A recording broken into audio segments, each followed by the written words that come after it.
bonjour à toutes et tous. Donc, je suis Aurélie Couvé, Mathias Savel, deux députés de la France Insoumise. Donc l'actualité parlementaire est intense aujourd'hui, donc on vous remercie déjà tous particulièrement d'être présents. Mais on a tenu en tout cas à maintenir ce débat, y compris parce que ça nous fait avancer avant le projet de loi qui va être examiné dès la semaine prochaine sur le dit partage de la valeur. Donc, comme vous savez aussi, on est dans un contexte particulier. La bataille des retraites va se poursuivre sous d'autres formes certainement, mais il y a bien d'autres batailles à mener, et notamment cette bataille évidemment pour les salaires, bataille qui a lieu aussi dans les entreprises. En tout cas, le gouvernement de son côté va faire examiner un projet de loi sur ce partage de la valeur, avec un problème, c'est que c'est essentiellement en fait le fait de favoriser les primes, l'intéressement et la participation, avec rien qui soit aujourd'hui concrètement sur la hausse des salaires, ce qui est évidemment un problème quand on sait que les salaires sous le coup de l'inflation ont baissé de 3% en valeur réelle, qu'également dans les entreprises, dans certains secteurs en tout cas, il y a des marges qui ont atteint des records historiques, et puis que plus globalement sur 10 ans, on observe que, par exemple, si on prend les entreprises du CAC 40, la part des richesses créées par les entreprises et versées au salaire, cette part a baissé de 10 points. Donc nous avons, dans ce cadre-là, souhaité porter une proposition de loi dans la France insoumise, une proposition de loi qui vise à un réel partage de la valeur, mais proposition de loi que nous souhaitons bien évidemment mettre en débat à la fois avec les syndicats de salariés, avec également les économistes, et puis évidemment avec la NUPES, avec laquelle nous allons porter aussi nos propositions lors de ce projet de loi. Je laisse Mathias présenter rapidement ce projet de loi et puis j'introduirai le débat. Voilà. Merci Aurélie, bonjour à toutes et à tous également. Donc Mathias Tavel, député de Saint-Nazaire, une terre ouvrière et populaire où la question des luttes pour les salaires, encore ces derniers jours, des grèves pour les augmentations de salaire, est extrêmement présente. Et quand on regarde le texte qui va nous être soumis, c'est clairement le grand absent du texte, puisque le projet de loi que le gouvernement présente ne porte pas d'augmentation de salaire, il ne porte que sur d'autres types de revenus qui pourraient être distribués aux salariés. C'est la raison pour laquelle nous, on a décidé avec cette contre-proposition de loi d'abord de faire un travail consistant pour dire on ne peut pas discuter du partage de la valeur en commençant par dire qu'on ne parle pas des salaires. Il y a là un non-sens selon nous. Ensuite, il y a nécessité qu'on puisse débattre de l'ensemble des questions qui touchent le partage de la valeur. Et par exemple, on tire aussi un constat qui est que la prime Macron qu'on nous avait présentée l'été dernier comme la grande réponse du gouvernement pour le pouvoir d'achat, on a désormais de premiers chiffres qui nous disent que 70% des salariés n'ont rien touché, que ceux qui ont perçu quelque chose ont perçu au maximum, en moyenne 800 €, et que à peu près un tiers de cette somme est en fait une hausse de salaire qui aurait été donnée de toute façon, mais qui serait pérenne, alors que la prime Macron, elle, ne l'est pas. Donc en gros, on dit aussi au gouvernement, à l'entrée dans ce débat, assez bavardé depuis un an, maintenant il faut agir, il faut donc augmenter les salaires et pas les actionnaires, c'est le mot d'ordre qu'on retient. Quelles propositions on porte et on met dans ce texte? Évidemment la question de la hausse du SMIC, qu'on porte depuis l'élection présidentielle et dans le programme de la NUPES, à 1 600 €, avec les dispositifs d'accompagnement pour les PME qui sont notamment la création d'une caisse de péréquation inter-entreprise, parce qu'on sait bien qu'une augmentation forte, rapide, peut entraîner des difficultés pour certaines entreprises, mais pas pour d'autres. Donc celles qui ont les moyens doivent participer dans une forme de solidarité inter-entreprise, en quelque sorte. Évidemment que la question du SMIC ne réduit pas la question des salaires et qu'il y a une question de diffusion de cette hausse aux autres salaires. C'est la question notamment qu'on porte sur les négociations de branche, où on veut que les exonérations de cotisations qui sont aujourd'hui accordées sans condition soient conditionnées au fait qu'il y ait une révision des grilles de salaire dans les branches pour qu'il n'y ait pas de minima inférieur au SMIC. C'est évidemment aussi la question de la revalorisation du point d'indice dans la fonction publique, même si c'est une question qui ne pose pas directement la question du partage de la valeur au sein d'une entreprise, mais dans une société, c'est quand même très significatif la manière dont sont traités et rémunérés les agents publics. Une question de hausse du salaire des apprentis, aussi, qu'on a souhaité porter dans cette proposition de loi, à l'heure où le gouvernement fait beaucoup de discours sur le développement de l'apprentissage sans forcément que ça se traduise par une amélioration de la rémunération des jeunes travailleurs qui sont dans ces situations. La question, Aurélie en a parlé, dans le contexte d'inflation, de l'indexation des salaires sur l'inflation, de ce qu'on appelle l'échelle mobile. Là, nous voulons poser le principe, mais renvoyer évidemment les modalités à une discussion avec les organisations syndicales, le patronat, les économistes, parce que c'est une question qu'on ne peut pas régler comme ça uniquement par la loi. Et puis après, des dispositions qui visent à créer une forme de cercle vertueux dans la manière dont les richesses sont réparties dans le pays. C'est la question de la limitation des écarts de salaire dans les entreprises, avec un salaire maximum fixé à 20 fois le salaire minimum. Ça laisse quand même une belle marge, mais c'est pour créer le cercle selon lequel, si le plus haut dirigeant veut s'augmenter, il faut qu'il augmente aussi celui qui est en bas. Et dans le même ordre d'idées, des mesures qui visent à encadrer le versement des dividendes pour qu'on ne puisse pas, par exemple, augmenter les dividendes plus qu'on augmenterait les salaires dans une entreprise. Si les actionnaires veulent s'augmenter de 10%, ils doivent augmenter les salaires de 10%. Et de la même façon que les sommes qui sont versées en dividendes aux actionnaires ne puissent pas être supérieures aux sommes qui sont distribuées en intéressement ou en participation aux salariés. Voilà un peu les principales mesures. Et puis la dernière qui rejoint un point qui, je crois, fait accord entre toutes les organisations, quelle que soit leur position sur l'accord qui a été conclu récemment, c'est que pour nous, les autres éléments que le salaire, intéressement, participation, prime, ne doivent pas remplacer le salaire. Et nous en tirons une conclusion comme parlementaire qui est que tous les autres revenus doivent être soumis à cotisation sociale parce que c'est une manière de faire en sorte que la rémunération du travail revienne aux salariés dans sa totalité. Et après le mouvement des retraites qu'on a connu, ça nous semble une évidence pour beaucoup. Voilà, en tout cas, c'est ça qu'on met sur la table. Bien, merci beaucoup Mathias. Donc nous allons maintenant vous donner la parole. Donc je remercie vraiment beaucoup donc tous ceux qui ont accepté, toutes celles qui ont accepté de participer à ce débat. Donc je vais laisser la parole d'abord dans un premier temps aux responsables syndicaux, donc Luc Mathieu, secrétaire national de la CFDT, Amar Laga, qui est par ailleurs secrétaire général de la CGT Commerce et Services, Evelyne Ngo, qui est secrétaire nationale de Solidaire, et Hervé Moreau, qui est également secrétaire national de la FSU. Donc nous aurons 4 points de vue de 4 syndicats de salariés. Et puis merci également beaucoup à Jonathan Marie, qui est spécialiste par ailleurs du travail et de l'inflation et qui est enseignant-chercheur au CEPN, au centre, alors j'ai oublié, alors que je devrais le savoir, mais de Paris 13, je ne connais que le... Voilà. Et puis aussi, merci beaucoup à Eva Sass du groupe parlementaire écologiste et à Dominique Potier qui va nous rejoindre du groupe parlementaire socialiste, qui sont par ailleurs 2 députés qui ont porté des travaux parlementaires importants sur la question du partage des richesses. Alors peut-être je place la parole maintenant, je ne sais pas, peut-être Luc Mathieu si vous voulez commencer. Bon, voilà, merci. Et puis ensuite, on laissera la parole aux représentants de la NUPES pour réagir. Merci. Merci pour l'invitation. Qu'est-ce que je peux vous dire là-dessus? Alors peut-être si on veut articuler avec le projet de loi là, que vous allez avoir à traiter, d'abord c'est que ce projet de loi,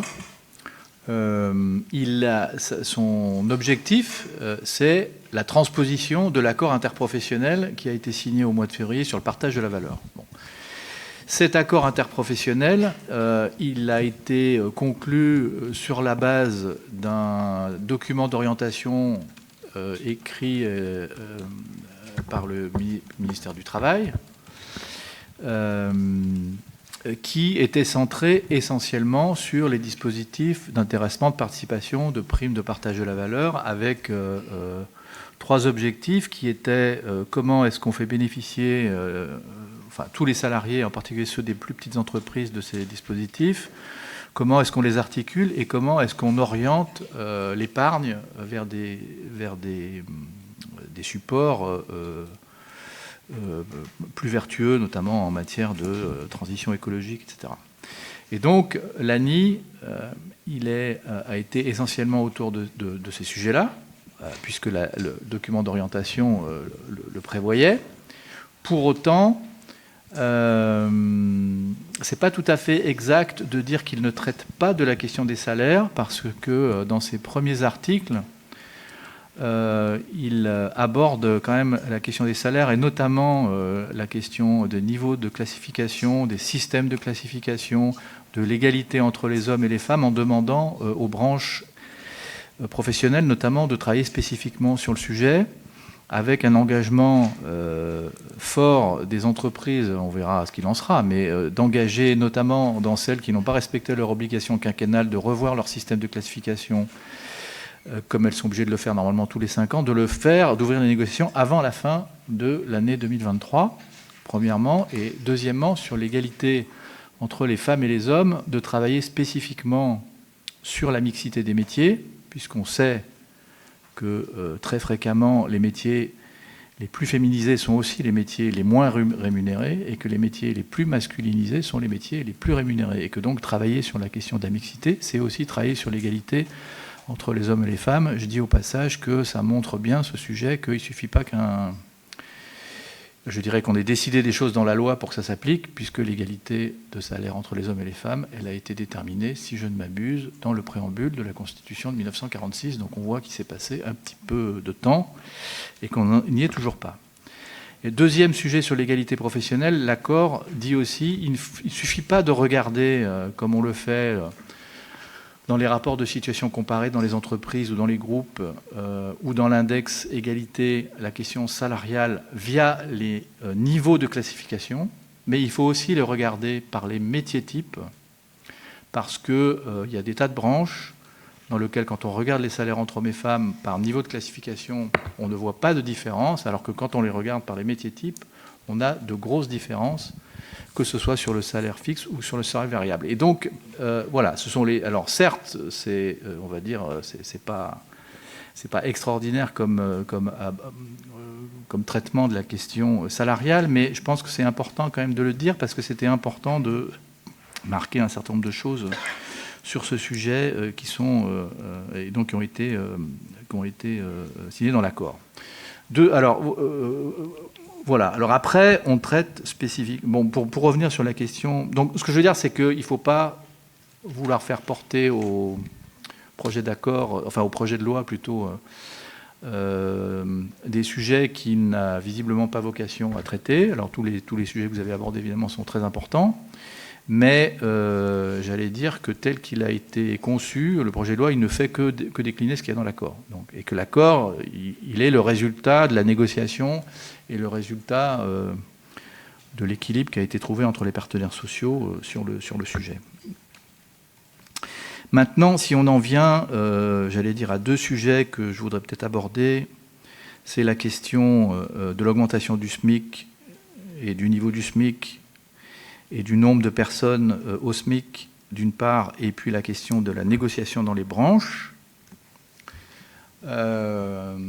Pour essayer de discuter la chose suivante, c'est-à-dire est-ce que finalement on résout la question salariale par le niveau du SMIC, d'une part, et puis d'autre part, quid de la négociation de branche et de l'indexation potentielle des salaires sur les prix, etc. Alors d'abord pour dire qu'aujourd'hui il y a à peu près, je crois l'année dernière, 14%, enfin bon les économistes qui sont autour de la table me confirmeront ou pas les chiffres, je crois que c'est à peu près ce chiffre-là, 14% des salariés qui sont aujourd'hui au SMIC, et que pour notre organisation, pour la CFDT, il faut bien comprendre la manière dont on voit le SMIC, c'est-à-dire qu'on voit le SMIC comme étant le salaire d'embauche des salariés non qualifiés, et que donc personne n'a vocation à rester trop longtemps au SMIC. Et d'ailleurs, on sait très bien que les salariés qui restent plus de 3 ou 4 ans au SMIC vont en fait y rester très longtemps. Et que la question, c'est la question de la dynamique et du trajet et du parcours professionnel à l'intérieur de l'entreprise, plutôt finalement que la question du niveau du SMIC. Même si évidemment, il faut que le SMIC soit à un niveau correct pour que les gens puissent évidemment en vivre. Et on voit bien que ces dernières années, le niveau d'inflation un peu inédit depuis une vingtaine d'années qu'on a connu depuis 2 ans, il interroge fortement évidemment la situation. puisque les salaires minimums, notamment des branches professionnelles, se sont retrouvés. Vous citez un chiffre dans le document, enfin dans votre exposé des motifs. J'ai vraiment que parcouru ce matin le document. Donc, vous parlez de 120 branches sur les 171 qui ont au moins un niveau sous le SMIC. Aujourd'hui, c'est 147. C'est 147 sur 171, c'est 147 branches professionnelles qui ont au moins un niveau sur le SMIC. Ça va jusqu'à 18 niveaux sous le SMIC. C'est pas, voilà. Donc globalement, il y en a 96 qui ont plus de 1 niveau sous le SMIC. Il y en a 28 qui ont plus de 5 niveaux sous le SMIC et 5 qui ont entre 10 et 18 niveaux sous le SMIC. Donc on voit bien. Et ce chiffre des 147 que j'ai cité, en fait, à chaque augmentation du SMIC, évidemment, il est fort et il est de plus en plus important. Parce que la question, c'est la négociation sociale et que, globalement, dans les branches, on a tendance à se mettre en conformité, mais pas plus que se mettre en conformité, c'est-à-dire qu'on négocie des salaires minimums des branches les plus basses juste au-dessus du SMIC, ce qui fait qu'à à l'augmentation suivante du SMIC, évidemment, il y a un peu plus de branches qui sont emportées. Après, donc la question qui est posée, en fait, pour nous, c'est pas tellement la question du niveau du SMIC, c'est plutôt la question de l'écrasement des niveaux de classification et comment est-ce qu'il faut obliger les branches professionnelles à respecter la loi, c'est-à-dire à réexaminer leur système de classification tous les 5 ans. Bon, c'est l'enjeu, de l'engagement qu'ont pris les branches professionnelles dans l'accord partage de la valeur. On verra. Alors ça apparaît pas évidemment dans le projet de loi parce qu'il n'y a pas nécessité à transposer quoi que ce soit dans la loi, puisque c'est déjà une obligation qui existe dans la loi. Mais on verra, c'est un enjeu fort, à mon avis, de la période qui s'engage jusqu'à la fin de l'année.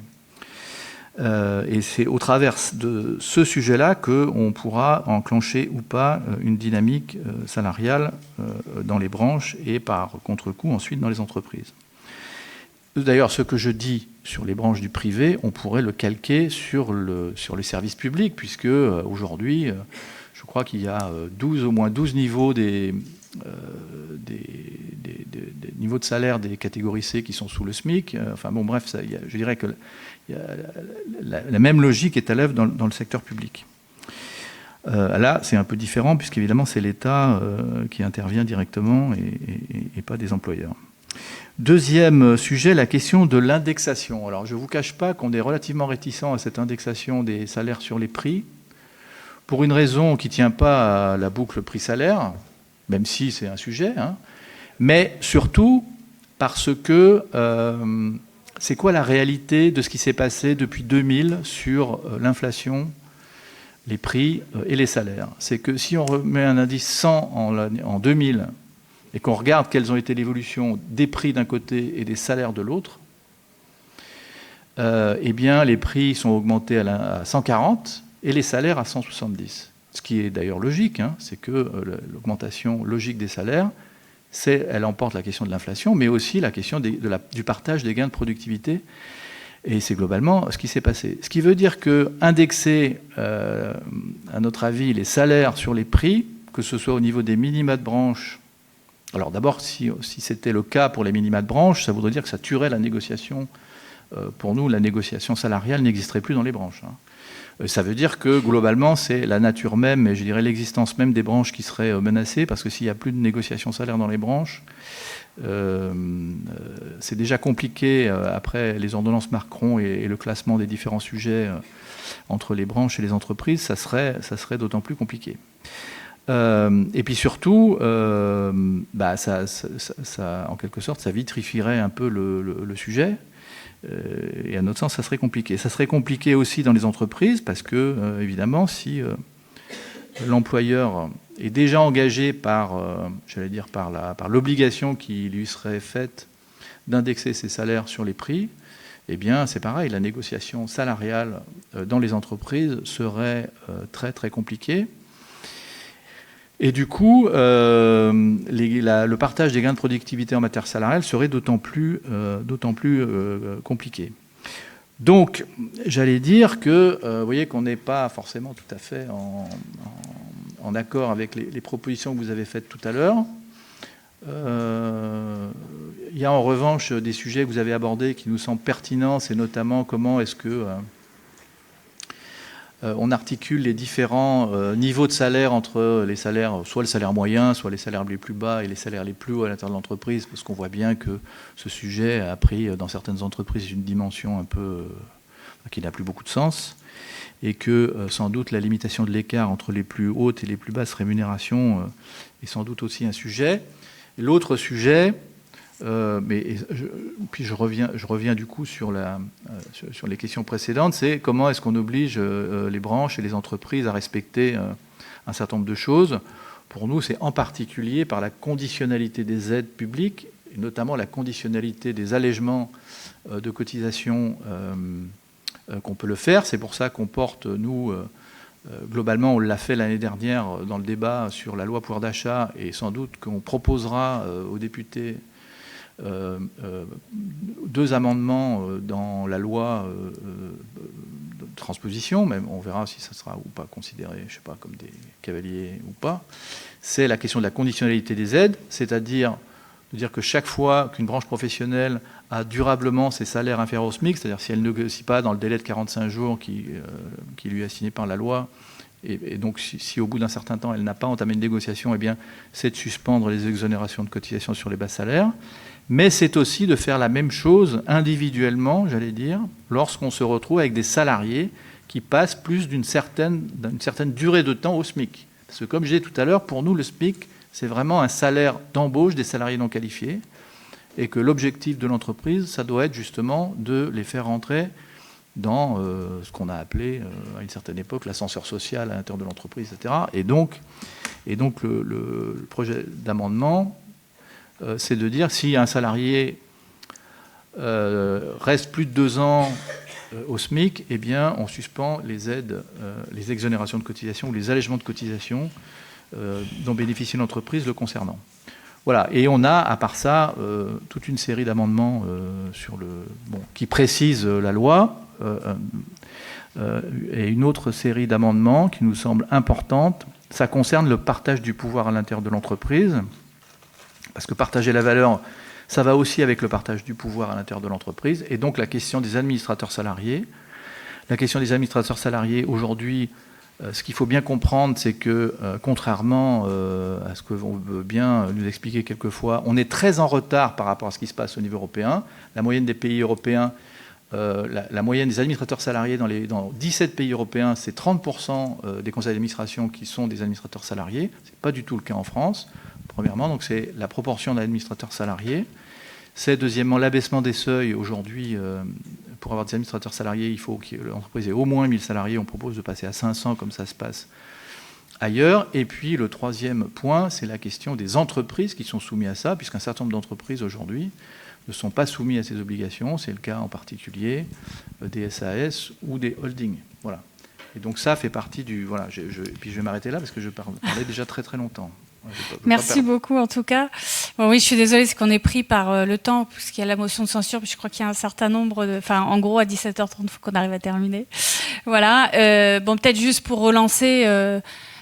simplement dire que si on fait ce débat, donc peut-être je passerai la parole à Marlaga, parce que si on fait ce débat, c'est aussi qu'évidemment tous les syndicats n'ont pas voté l'ANI, mais aussi qu'il y a des débats sur le fait même de favoriser les primes, l'intéressement et la participation. Et donc c'est l'objet de nos discussions, évidemment. Et puis, vous l'avez dit, la question des salaires dans un projet de loi qui est présenté comme celui du partage de la valeur, quoi. Voilà. Je vais peut-être laisser la parole maintenant à Marlaga. Donc voilà, peut-être essayer, si vous pouvez tenir en 5-10 minutes, ce serait parfait. Merci.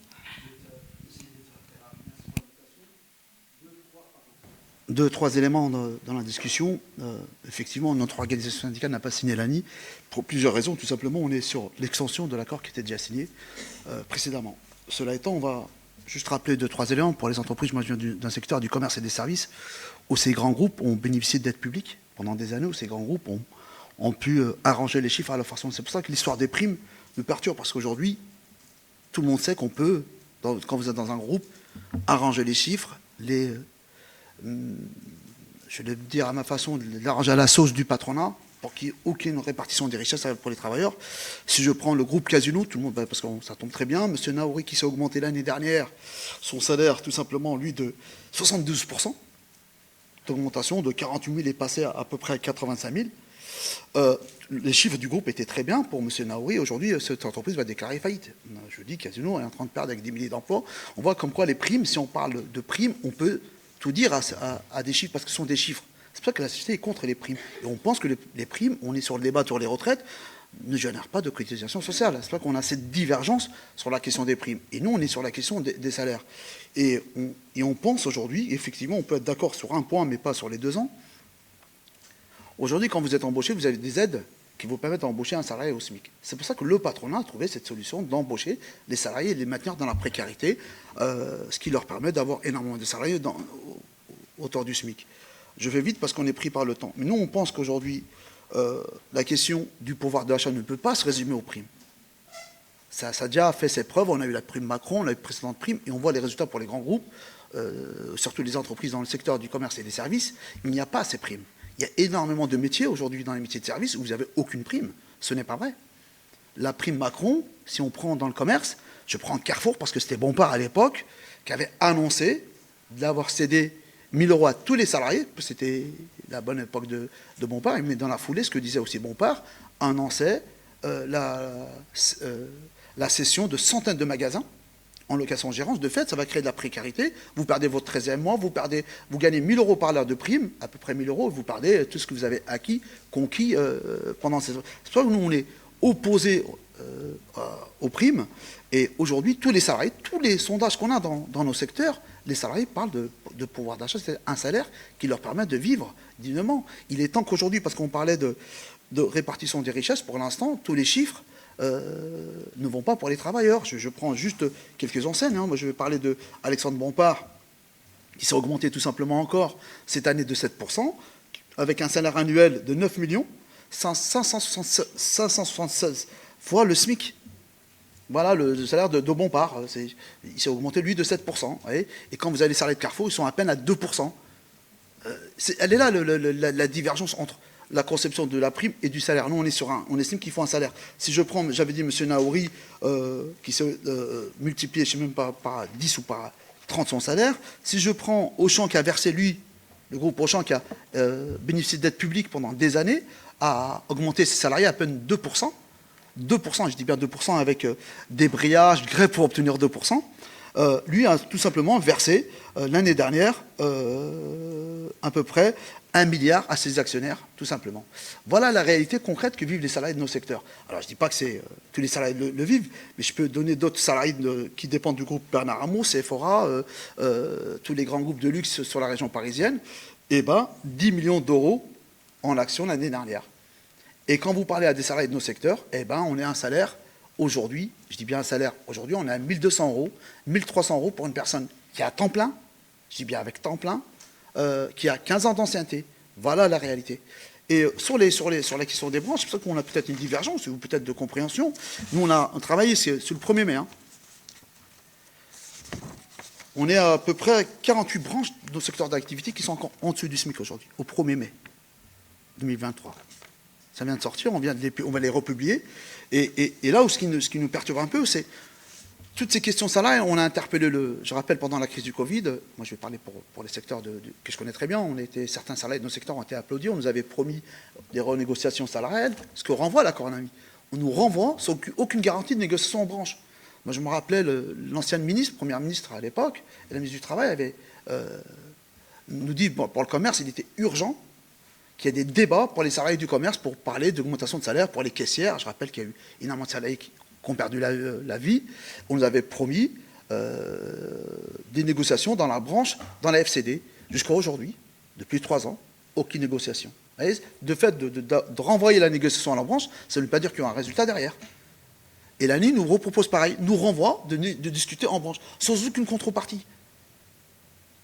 Il n'y a pas d'obligation. On va le patronat pour reverser la répartition des richesses. On reprend, et si on revient on fait un peu d'histoire, au moment où l'ancien alors c'était le patron des patrons qui se balade avec son pitch, c'est 1 million d'embauches, si tout le monde s'en rappelle, avec dette publique qui garantissait à la fin d'année 1 million d'embauches. Jusqu'à aujourd'hui, on ne les a pas vus, les 1 million d'embauches. Au contraire, on a vu une casse sociale financée par l'argent public. Tant qu'il n'y a pas de contrepartie, tant qu'il n'y a pas d'obligation, tant qu'il n'y a pas de résultat, eh ben, on va continuer à détruire des milliers d'emplois dans ce pays. Et l'histoire de primes, nous on pense, ça ne portera rien du tout. Au contraire, ça va permettre à ce gouvernement, à d'autres, de dire voilà, on a fait un geste pour le pouvoir d'achat. Mais la réalité, c'est aujourd'hui. Vous avez des femmes et des hommes qui travaillent dans ce pays, qui loupent un repas sur deux. Avant, on parlait des étudiants. Aujourd'hui, vous avez des pères de famille. Il y a beaucoup de mamans, seules avec des enfants. Elles se privent. C'est les remontées qu'on a. Elles se privent, elles ne mangent pas pour permettre de nourrir leurs enfants. Avec un salaire. Alors, elles travaillent toutes. Ce n'est pas des feignantes, ce n'est pas des personnes des casseurs, ce sont des mères de famille qui travaillent, qui se lèvent tous les matins, 4 heures du matin. Pour la région parisienne qui se lève, qui traverse, qui prend des heures et des heures de transport pour un salaire à 1 000 € par mois.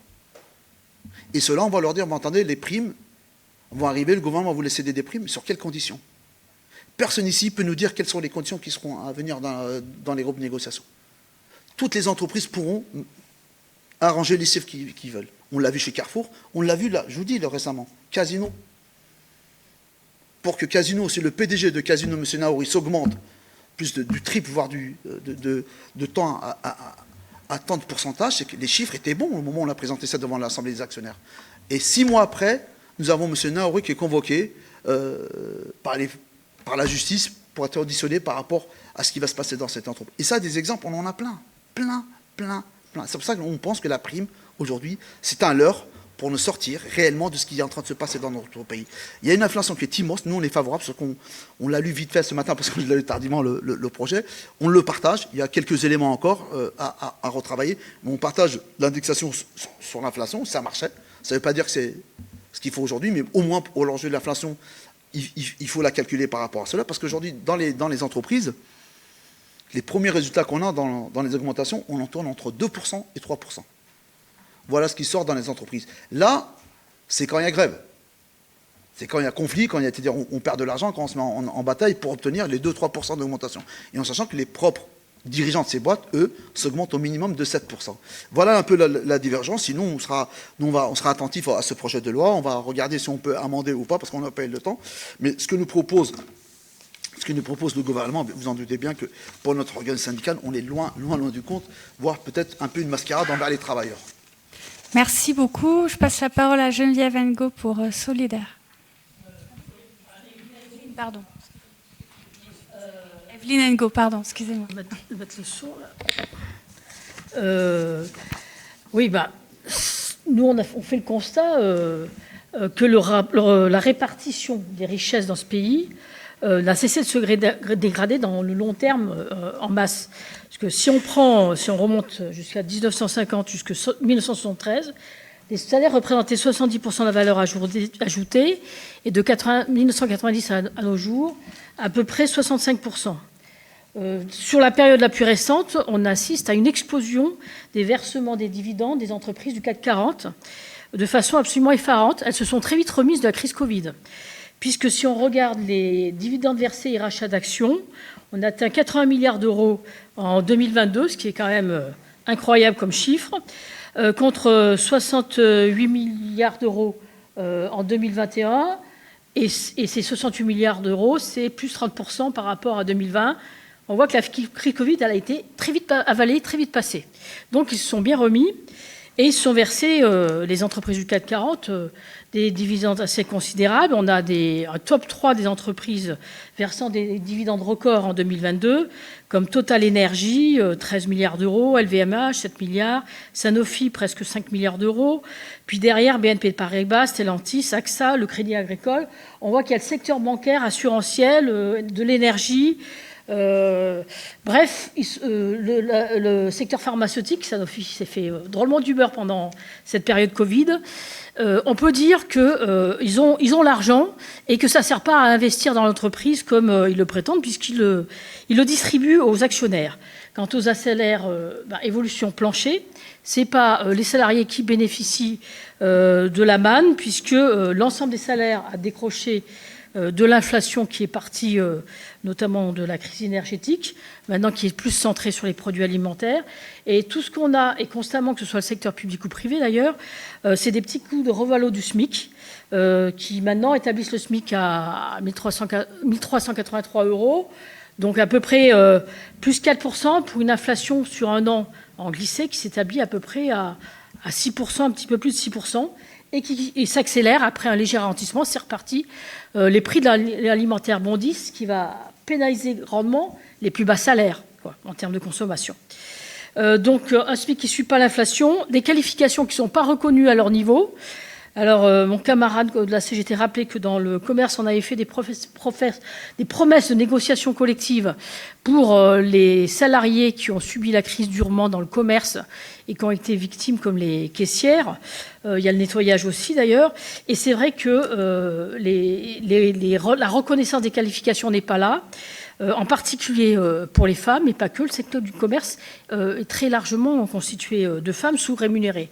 Et en termes de carrière, les bas salaires stagnent. Des professions entières sont spicardisées ou quasiment toute leur vie. Quel est l'avenir d'une caissière dans ce pays avec sa rémunération ? Ça, on peut se poser la question, effectivement. Ou d'une salariée du nettoyage. Le projet de loi gouvernemental partage de la valeur qui a été présenté donc, au Parlement le 24 mai ne répond absolument pas à la problématique de la répartition entre rémunération du capital et du travail, à notre sens, car il est basé effectivement sur des éléments très aléatoires et parcellaires de rémunération variable. Nouvelle obligation de négocier sur les bénéfices exceptionnels, participation aux bénéfices distribués, intéressement aux résultats ou à la performance, facilitation du versement de la prime de partage de la valeur, dite prime Macron, plan de partage de la valorisation de l'entreprise en cas de hausse de la valeur de l'entreprise, faire de salariés des actionnaires, c'est très tendance libérale, par l'octroi d'actions gratuites. Bref, du saupoudrage de mesures indemnitaires basées passablement sur des éléments variables, octroyés généreusement par le président des riches, et pas de revalorisation générale pour l'ensemble des salariés. Donc c'est clair que pour nous, ce n'est pas par ce projet de loi gouvernemental qu'il faut passer, mais plutôt par 3 axes possibles. D'abord, concernant la rémunération nette hors cotisation, concernant Solidaire, il faut augmenter tous les salaires avec l'échelle mobile des salaires, ce que vous avez retenu dans votre proposition de loi, qui indexe les salaires sur inflation. Ensuite, je dirais ne pas oublier les retraites, les indexer sur les salaires, pas sur l'inflation, ne serait-ce qu'aussi qu'en termes de rapport de négociation collective. On a vu dans le passé que l'indexation des retraites sur les salaires, ça ne marchait pas trop, qu'il vaut mieux que les salariés, les négociations salariales tractent l'indexation sur des salaires sur l'inflation et ensuite que les retraites soient indexées sur les salaires. En tendance longue, c'est plus bénéficiaire en réalité pour les retraités. Ensuite, augmenter de 400 € tous les salariés publics, privés, toutes et tous, pour le rattrapage des pouvoirs d'achat, des pertes de pouvoir d'achat. Et je dirais qu'à d'autres sens aussi, c'est une mesure égalitaire parce que par l'attribution d'un montant fixe, ça bénéficie plus aux bas salaires. Donc c'est une mesure de réduction des inégalités et ça permet aussi de rattraper les pertes du pouvoir d'achat puisque nous, on constate qu'il y a plutôt une perte de pouvoir d'achat depuis les années 2000, plutôt de l'ordre de 30% sur l'ensemble des salaires. Pour nous, il ne faut effectivement pas de rémunération inférieure au SMIC. Bon, vous, le SMIC, vous le situez à 1 600 €, nous, c'est 1 700 €. On ne peut pas dire qu'on est loin, puis on ne va peut-être pas jouer une bataille des chiffres sur 100 €. Mais c'est une revendication qu'on porte, effectivement. Reconnaître les qualifications des salariés par des grilles de classification revaloriser, là, je rejoins effectivement la CFDT, il faut revaloriser les grilles de classification parce que les qualifications, c'est vrai, ne sont pas reconnues. Surtout concernant les métiers féminisés. Donc, ce qui veut dire aussi qu'il faut des accords de branche qui revalorisent ces grilles de classification avec une obligation de négociation. Revaloriser les métiers féminisés parce qu'on le constate, ils restent avec un écart incroyable par rapport aux filières masculinisées, comme la santé, le soin, le social, le commerce, le nettoyage. Et donc ça, c'est une question de fond et qui nécessite une discussion, une négociation spécifique. Est-ce qu'on ne résoudra pas cette différence-là au travers de négociations salariales générales? Ça ne suffira pas. Et pour les métiers smicardisés ad vitam aeternam, dont font souvent d'ailleurs partie les femmes malheureusement, mettre en place une évolution de carrière pour une progression régulière et constante de celle-ci. Supprimer les rémunérations individualisées basées sur des objectifs individualisés, la performance, etc., qui sont d'ailleurs très inégalitaires, qui bénéficient plus aux cadres qu'aux smicards et qui bénéficient plus aux hommes qu'aux femmes. C'est un constat. Que ce soit le public ou le privé, c'est vrai. Réduire l'échelle des salaires de 1 à 5. Bon. Ensuite, deuxième axe hors rémunération nette, redonner sa place aux salaires socialisés des travailleurs que sont les cotisations patronales, salariales, patronale et salariale, par patronale et par salariale, je dis bien, qui financent la sécurité sociale. Parce que pour nous, la notion de salaire ne se comprend pas seulement comme le salaire net, auquel on ajouterait des cotisations considérées comme des charges sociales par les libéraux. Mais pour nous, ces dites charges sociales sont en fait des cotisations sociales, qu'elles soient par salariale ou par patronale. C'est une part de la rémunération des salariés, c'est le salaire socialisé des travailleurs, parce que c'est ce qui permet de leur faire bénéficier de la protection sociale. Et nous contestions absolument la vision du MEDEF là-dessus, et la vision gouvernementale qui amène à des désocialisations, la multiplication d'exonérations sociales en tout genre, jusqu'à 75 milliards d'euros, 80 milliards d'euros d'exonération et un élogement de cotisations sociales en tout genre, qui viennent tuer le financement de la protection sociale. Et donc, pour nous, il faut les resocialiser et stopper les divers dispositifs en cours, comme les exonérations des heures supplémentaires, où on le voit avec la prime de partage de la valeur, il y a une exonération fiscale et sociale que nous, on conteste.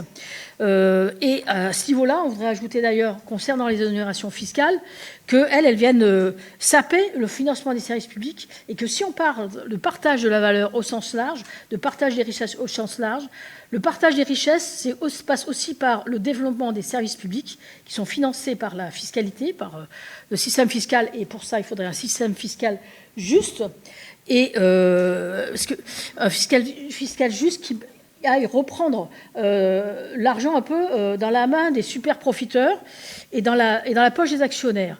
Donc c'est clair qu'il faut revenir vers une taxation des super profits ou le rétablissement de l'ISF, parce que les riches sont de plus en plus riches dans ce pays, quoi. Et c'est vrai que l'école, les équipements de petite enfance ou encore les EHPAD souffrent de manque de crédit, et que ces exonérations fiscales et cette fiscalité de plus en plus injuste qui vient remettre en cause le financement des services publics empêchent cette redistribution des richesses. Donc le partage de la valeur, ça passe aussi par ça, par le développement des services publics à notre sens.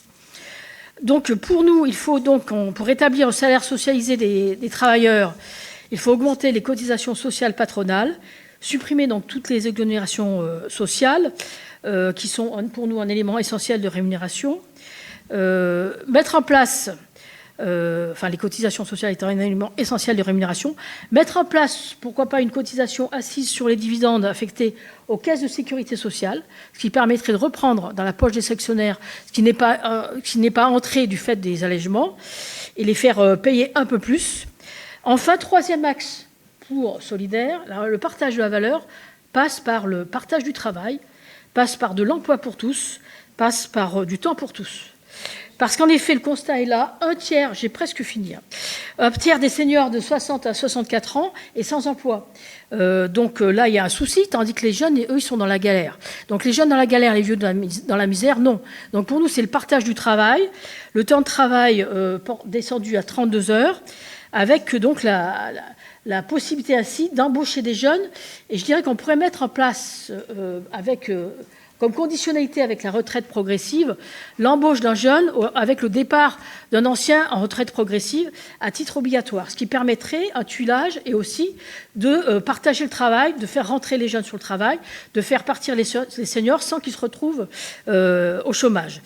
Et de l'emploi pour tous, il ne faut pas l'oublier, c'est aussi moins de dépenses, parce qu'il y aura moins de RSA versés, moins d'allocataires chômage, et donc des économies budgétaires. Donc à ce niveau-là, la RTT, sans perte de salaire ni réflexibilité, une politique de création d'emplois pour satisfaire les besoins des services publics. Et élément important pour nous, la mise en place du statut permanent du salarié, incluant la continuité de droits sociaux entre 2 emplois, à savoir le maintien du salaire et aussi le maintien de la sécurité sociale. Et là, effectivement, j'ai terminé. Ok, merci vous l'aurez beaucoup. compris, nous, ça passe par un projet de transformation sociale un peu global. Merci beaucoup. Je suis désolée d'insister, c'est qu'on est un peu pris par le temps. Donc voilà, c'est possible de tenir vraiment en 5-10 minutes. Je vais passer la parole maintenant à Hervé Moreau, puis à Jonathan Marie.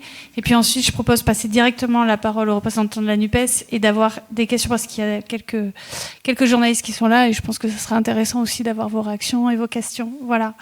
Et puis il y a aussi des enseignants-chercheurs dans la salle. J'en vois au moins un, Dominique Plion, mais voilà. Donc, Hervé Moreau, je vous laisse la parole pour la FSU. Merci pour l'invitation, merci pour cette table ronde et puis pour la proposition de loi qui est très très intéressante. Alors vous savez, la FSU, donc c'est une fédération de fonctionnaires, donc je vais quand même avoir un point de vue sur ce qui se passe dans le privé, parce qu'on porte aussi un projet de société qui a une implication sur le partage de la valeur dans le privé. Alors déjà, je vais commencer par parler du projet de loi du gouvernement, parce que c'est ce que j'ai vu en premier avant que vous nous proposiez ce travail-là. Et pour dire simplement, alors je vais aller dans le même sens que mes camarades, que pour maintenir ou augmenter le pouvoir d'achat des salariés, c'est au niveau des salaires qu'il faut agir, c'est au niveau de la répartition, voilà, de la valeur primaire, enfin qu'on appelle le partage du revenu primaire. Et ce qu'on constate depuis quelques années maintenant, c'est que l'exécutif fait tout pour favoriser les profits et les dividendes en entravant l'augmentation des salaires. Depuis 2018, Macron a martelé que le maintien ou la progression du pouvoir d'achat ne pouvait passer que par la baisse des cotisations salariales. Il a quand même réussi un tour de force, c'est-à-dire que depuis les années 90, c'était le patronat qui a transformé les cotisations en charges sociales. Et donc à partir de Macron, on essaye de faire passer, en fait, d'imposer finalement la logique patronale aux salariés. C'est-à-dire qu'on leur prend dans une poche pour verser dans l'autre, mais en leur faisant croire que finalement on augmente leur pouvoir d'achat, alors que bon, ça a déjà été exposé, ça a un effet finalement sur le salaire socialisé, ça a un effet sur le financement de la Sécu.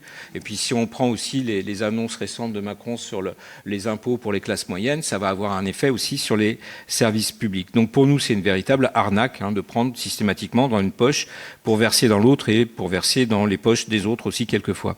Donc l'annonce d'une nouvelle loi pour renforcer et étendre l'intéressement et la participation des salariés nous a un peu chagrinés, on va dire. Donc pour nous, ça va dans le même sens. C'est-à-dire qu'on dit le développement de ces dispositifs est particulièrement, enfin on le voit comme quelque chose de dangereux parce que ce sont des dispositifs relativement volatiles par construction. Ils sont dépendants non pas du travail et de la production réellement effectuée par les salariés, mais de la rentabilité financière de l'entreprise. Enfin, en tout cas, un peu à la hache, c'est comme ça que nous on le voit. Et puis c'est aussi toujours dans cette logique purement néolibérale de faire en sorte que les salariés adhèrent aux objectifs des employeurs et des actionnaires, quitte à ce que l'emploi et les conditions de travail en pâtissent. Donc même si c'est quelque chose qui reste marginal par rapport à la rémunération, enfin au salaire, on rentre quand même dans ces logiques-là, qui ne sont pas celles que nous défendons. Par ailleurs, donc ces rémunérations autres que salariales, ça a été dit, puis évidemment les ressources de l'État et de la Sécu. Alors moi j'avais noté aussi que selon la DARES, le rapport qui avait été fait sur le partage de la valeur, il est quand même intéressant parce que même s'il ne s'intéresse pas au salaire, finalement il synthétise quand même pas mal d'informations qui gagneraient à être connues. Et dedans j'avais noté que la DARES, pour la DARES, l'ensemble des dispositifs d'intéressement avait entraîné en 2022 une perte de ressources pour la sécurité sociale de l'ordre de 2,7 milliards d'euros. Donc quand on dit quand on prend dans les poches pour donner dans l'autre, en plus on vide les caisses de la Sécu. Donc finalement, voir votre proposition de loi arriver, c'est bien parce que pour nous, ça montre comment l'alternative est possible, parce que quel projet de société on défend, on arrive souvent à le décrire. Après, comment on fait ?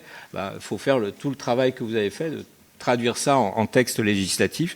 Donc évidemment, on voit d'un bon œil l'augmentation des salaires à partir de la répartition primaire de la richesse. On voit aussi favorablement des mesures qui proposent de limiter l'éventail des rémunérations, parce que pour nous, les plus hautes rémunérations sont plus le reflet d'une forme de capital social, le reflet de la position sociale dominante, voilà, d'un groupe social, des bénéficiaires, plus que la valeur réellement créée par ces salariés individuellement. On a d'ailleurs vu, alors ça a été dit aussi par plusieurs de mes camarades, avec la crise Covid et avec l'exposition des salariés qu'on a appelés les salariés de la deuxième ligne, qu'ils ont un rôle social et économique essentiel, mais finalement qui n'est pas reconnu en termes de rémunération. Voilà. Donc favorable aussi à la limitation de l'accroissement des dividendes, comme vous le montrez. Alors, vous avez aussi un article sur la fonction publique. Donc, évidemment, 10% d'augmentation du point d'indice, c'est aussi ce qu'on défend. Et c'est pas ce que Guérini est en train de présenter en groupe de travail fonction publique. Au mieux, on va avoir 5%, mais pas avec le point d'indice, avec des primes, avec des dispositifs encore ponctuels. Donc, on retrouve cette logique-là de dispositifs ponctuels et pas de reconnaissance de la valeur créée. Parce que j'ai oublié de le dire, oui, donc je suis fonctionnaire, les fonctionnaires créent de la richesse. Voilà, c'est pas seulement une dépense publique, on participe au PIB non marchand très très largement, et s'il fallait payer avec des services marchands tout ce qui est réalisé par les fonctionnaires, ça coûterait bien plus cher à l'ensemble de la société, il y aurait beaucoup d'inégalités. Donc il faut défendre aussi cette idée-là que la fonction publique, c'est de la production. Voilà, c'est de la production de services publics, c'est la production du bien commun, c'est la production de valeurs sociales importantes. Donc pour développer un peu plus, quand même, pour la FSU, donc il y a urgence à une revalorisation significative du point d'indice, donc les 10% proposés, ça nous convient, pour conjurer la dévalorisation des rémunérations qui ont été infligées par l'inflation et surtout par le gel du point d'indice quand même depuis 2010. Et puis alors je rejoins aussi ce qui a été dit sur le lien avec l'inflation. La progression des salaires, c'est pas seulement le lien avec l'inflation, c'est au moins le niveau de l'inflation, mais c'est aussi en lien avec les gains de productivité, avec l'augmentation de la masse salariale. Donc c'est un minimum le lien avec l'inflation, enfin l'indexation avec l'inflation. Donc pour le dire rapidement aussi, il faut aussi, alors c'est un peu technique, mais pour la fonction publique, c'est pas seulement le point d'indice qu'il faut augmenter, il faut aussi attribuer des points d'indice sur l'ensemble de l'échelle des rémunérations. Pourquoi ? Parce que justement, si on est uniquement dans une progression du point d'indice, on va favoriser, puisque derrière c'est du pourcentage, on va favoriser les plus hautes rémunérations, on va accroître les écarts, et donc il faut aussi accorder des points d'indice, et aussi notamment en période de croissance, pour ne pas être uniquement sur la progression par rapport à l'inflation. Je vais m'arrêter là, parce que, voilà. Et dire une dernière chose, si vous arriviez si votre proposition de loi elle pouvait aller jusque dans l'hémicycle avec des votes, ça serait vraiment important pour voir qui défend quoi. Voilà. Merci.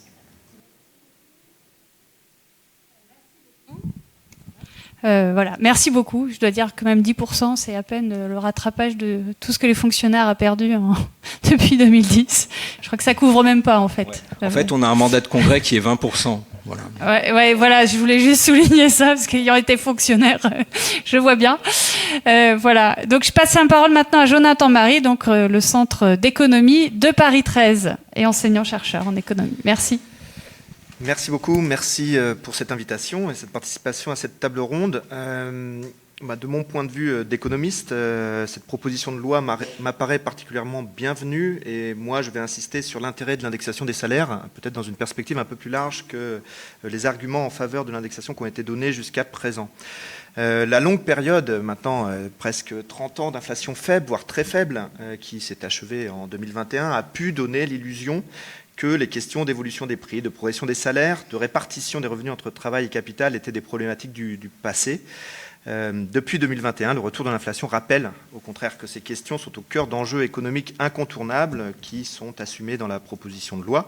Et cette proposition de loi cherche à penser le cadre institutionnel qui permette de faire face à cette augmentation des prix. Et aujourd'hui, le cadre institutionnel est particulièrement inadapté dans ce contexte inflationniste. Ça a été dit, mais je pense qu'il est très important de rappeler, et c'est fait dans l'exposé des motifs au projet de loi, que les primes sont par définition aléatoires, exonérées de cotisations sociales, et donc il faut évoquer la question des salaires. Il est important d'articuler les enjeux de la rémunération du travail aux questions des inégalités personnelles, et peser sur la rémunération du travail, c'est agir à la source des inégalités de revenus. C'est important. Face au renforcement de l'inflation entamé en 2021, l'inflation, souvenons-nous, était nulle en France en décembre 2020, selon l'IPC de l'INSEE. Elle atteint 5,8% en juin 2022, à la veille des décisions de politique monétaire, de durcissement de la politique monétaire. Et aujourd'hui, presque un an plus tard, on est toujours sur les mêmes niveaux, 5,1%. Donc la BCE a enclenché cette stratégie réflexe de hausse des taux d'intérêt. 7 hausses successives ont de fait élevé les taux directeurs de 3,75%. L'annonce d'une 8e hausse est attendue jeudi. C'est une rupture brutale avec la période de stabilité des taux d'intérêt à des niveaux historiquement faibles qui avait été mise en œuvre en réponse aux crises de 2008-2010. Les effets désinflationnistes de cette politique monétaire sont peu évidents. La politique vise à ralentir l'économie, c'est assumé comme tel, en renchérissant le coût du crédit pour discipliner les agents, dit-on. Il faut en priorité éviter que ne se déclenche une boucle prix-salaire. De ce point de vue, c'est parfaitement réussi. Une telle boucle n'est pas en œuvre. D'ailleurs, elle n'est que très rarement à l'œuvre, comme le FMI lui-même le reconnaissait en octobre dernier. Peu efficace, la politique a pourtant un coût exorbitant. Ralentissement de l'activité économique, on est en récession aujourd'hui en Allemagne, moindre dynamisme du marché de l'emploi, difficulté à réaliser les transformations structurelles de nos modes de production, de consommation, qui sont pourtant nécessaires pour la transition écologique. Le coût du financement augmente, c'est ce que l'on recherche, pour les investissements privés comme publics, alors que les besoins sont impérieux, comme l'a rappelé le 6e rapport de synthèse du GIEC de mars dernier. Et elle alimente aussi cette politique monétaire, les risques financiers. Ces réflexes archaïques de politique économique, la hausse des taux d'intérêt, l'austérité budgétaire, n'attaquent donc pas les causes fondamentales de l'inflation actuelle. Il faut se libérer de ces réflexes et ne pas donner un argument. Il faut mener cette politique monétaire restrictive parce que sinon les salaires réels diminuent. Contrairement aux idées reçues, l'inflation n'est ni provoquée par un excès de quantité de monnaie, ni par la dynamique des salaires. Elle a été initiée par la reprise de l'économie après les confinements, renforcée par la difficulté de resynchroniser les chaînes de production globales, par le choc énergétique lié à la guerre de la Russie en Ukraine, et maintenant, dans plusieurs secteurs, par des boucles prix-profit, comme le reconnaît la Banque centrale européenne elle-même, par exemple. La politique monétaire restrictive, on l'a dit, n'attaque aucune de ces causes. Elle ne protège pas l'économie de nouveaux chocs, quand, en outre, la progression des salaires, plus faible que celle des prix, tout comme la hausse du chômage inévitable, accroissent les inégalités, pénalisent les travailleurs. L'inflation actuelle est suscitée, générée par les structures de l'économie elle-même. Il faut donc agir sur celle-ci et penser un cadre institutionnel qui permette l'évolution de ces structures. Les dernières années ont souligné combien nos économies sont devenues excessivement vulnérables vis-à-vis de l'instabilité globale. Il faut parvenir à réduire la dépendance aux importations, dont les prix ou la disponibilité peuvent varier rapidement, ce qui déclenche l'inflation. Les exigences écologiques s'articulent avec cet objectif. La transition, la réduction de la dépendance à la dépendance externe impose de provoquer des restructurations productives massives. Ces restructurations de l'offre vont susciter des ajustements qui pourraient s'exprimer aussi par les prix. Il est vain de focaliser la politique économique sur une cible de 2% d'inflation qui ne repose sur aucun fondement. La recherche d'une inflation systématiquement proche de 2%, sur laquelle on agit par le levier monétaire, est incompatible avec la transition. Mais on le remarque, on le réalise à nouveau, lorsqu'il y a de l'inflation, les effets sur la répartition sont susceptibles d'être importants. Dans les années 70, on parlait de profit squeeze. Les travailleurs avaient une capacité de négociation bien supérieure à celle d'aujourd'hui. 5 points de valeur ajoutée étaient passés de la rémunération du capital à la rémunération du travail. L'inflation d'aujourd'hui se déclenche dans un contexte complètement différent. La capacité de négociation des travailleurs est beaucoup plus faible. La part ajustée des salaires, ça a été dit, dans la valeur ajoutée, c'est réduite par rapport aux années 70. On est dans une situation où le pouvoir de négociation des travailleurs est très faible. Les travailleurs, aujourd'hui, n'ont plus la capacité d'imposer ne serait-ce que le maintien de leur rémunération réelle quand les prix augmentent. En ce sens, favoriser l'indexation des revenus du travail, c'est une mesure qui m'apparaît indispensable comme filet de sécurité. Au-delà de cet aspect de court terme, soutenir les revenus réels du travail par l'indexation ou favoriser leur progression, en particulier pour les bas salaires, sont des mesures qui s'articulent avec la modification du cadre institutionnel qui doit permettre de déclencher la transition. Cela ne signifie pas le renoncement à toute politique désinflationniste. Simplement, la politique à mener doit tirer la leçon des événements économiques récents. L'inflation actuelle est provoquée par l'instabilité globale, l'excessive dépendance aux chaînes de production globale, par l'excessive dépendance à des grandes entreprises au pouvoir de marché excessif. La politique monétaire restrictive, comme seule arme, ne fournit aucune réponse. Elle aggrave la situation. Celle-ci doit donc, la réponse, venir par la modification de structures productives de nos modes de consommation accompagnés par la politique économique. Cette politique économique doit tout entière être orientée sur les véritables enjeux de notre époque, à savoir la transition. Favoriser la défense des revenus du travail s'articule avec cet objectif pour que la lutte contre l'inflation n'obère pas la possibilité de suivre cet objectif. Dès lors, comme je l'ai souligné, la proposition de l'indexation des revenus du travail me semble être une proposition parfaitement bienvenue. Merci beaucoup. Je vais peut-être proposer, si ça te va, Eva, de réagir voilà, à la fois aux représentants syndicaux et aux propos de Jonathan Marie. Voilà, merci. Pardon, il faut un micro. Tu as raison, ça n'a pas... Tu veux que je... Ah, si je me lève... Oui, je vais faire ça. Oui, alors, bonjour à tous, moi je suis Eva Sage, je suis effectivement députée écologiste et je suis l'auteur du rapport que vous citiez tout à l'heure avec Louis Marguerite sur le partage de la valeur. Alors d'abord, oui, on est d'accord sur le fait que l'augmentation des salaires, c'est le premier outil de partage de la valeur, on l'écrit d'ailleurs dans le rapport, et qu'on a un vrai problème de pouvoir d'achat dans ce pays avec des salaires qui ne suivent pas l'inflation. Et ce que je trouve plus marquant encore, c'est que même dans les secteurs où il y a des problèmes aigus de recrutement, les salaires ne suivent pas non plus l'inflation. Donc là, il y a un vrai problème. Même quand le rapport de force est favorable aux salariés, en fait, on n'a pas d'indexation sur l'inflation. On est d'accord aussi sur le fait que le projet de loi partage de la valeur, c'est un contre-feu pour freiner l'augmentation des salaires. C'est une politique qui est mise en œuvre très systématiquement par le gouvernement et Emmanuel Macron. On l'a vu au travers de la monétisation des RTT, on l'a vu au travers de la prime Macron. En fait, ils font feu de tout bois pour déployer tous les outils alternatifs à l'augmentation de salaire. Et donc, il ne faut pas être dupe sur le fait que cette négociation qui a été initiée par le gouvernement, elle est faite aussi pour freiner l'augmentation des salaires. Alors, est-ce que l'indexation des salaires, c'est un bon outil ? Je dirais oui, ça l'est, effectivement, mais ce n'est pas le seul et il faut être attentif au fait que les NAO ne se résument pas à l'indexation des salaires sur l'inflation parce que sinon, très concrètement, ça veut dire que c'est l'employeur qui empoche des gains de productivité et ça, à mon avis, le risque de cette proposition. En tout cas, nous défendrons aussi l'indexation des salaires sur l'inflation, mais c'est pas la seule chose que nous défendrons.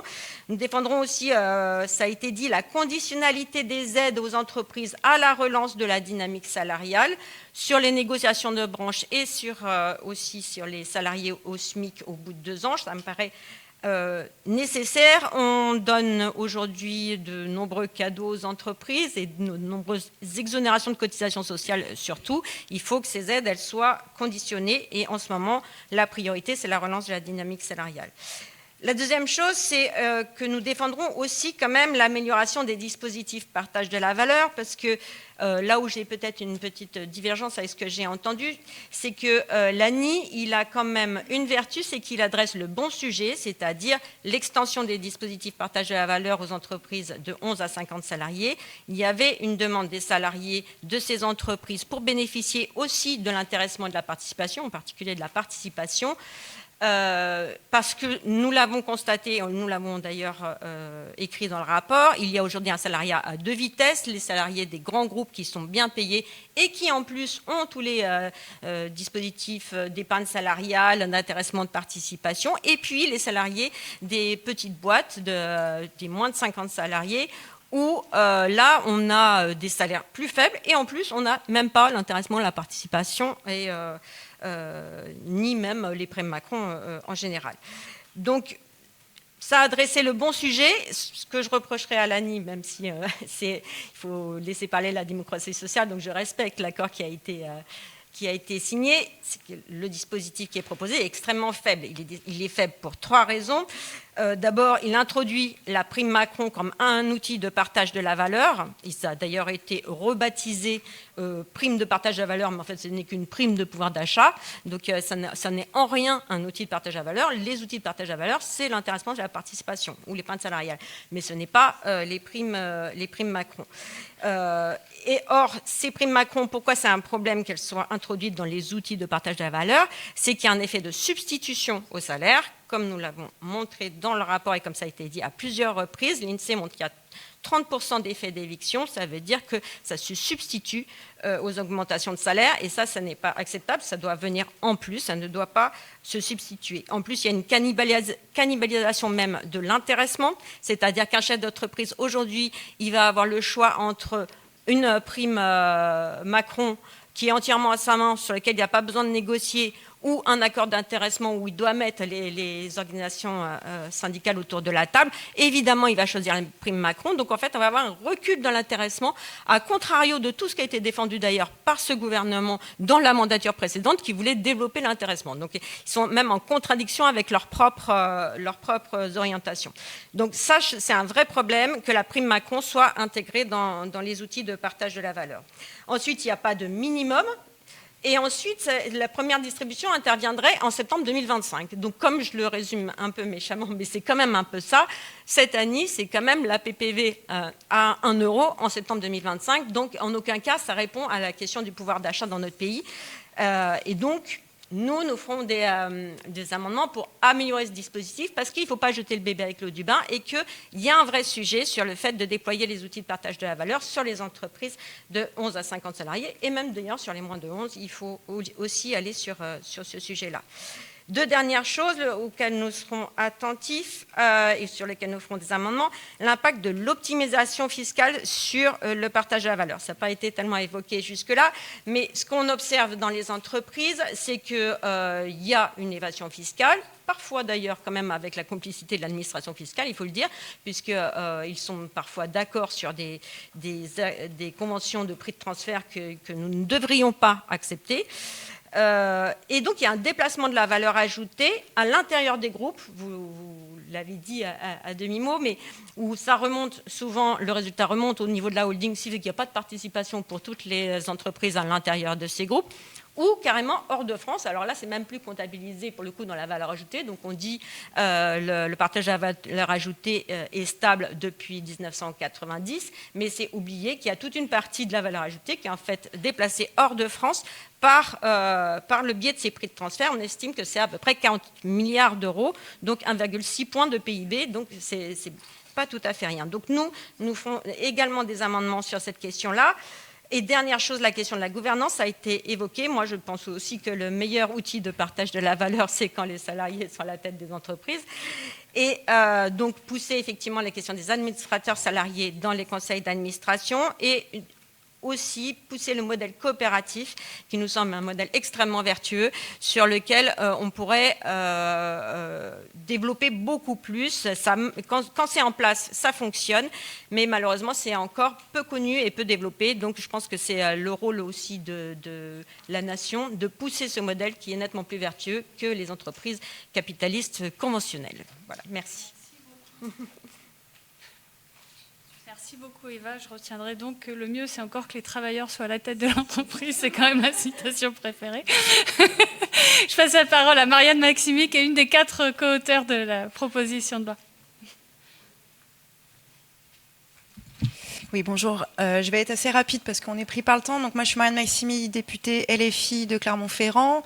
Et je voulais rebondir sur 2 choses parce que j'avais suivi un peu le travail en mission d'information d'Eva.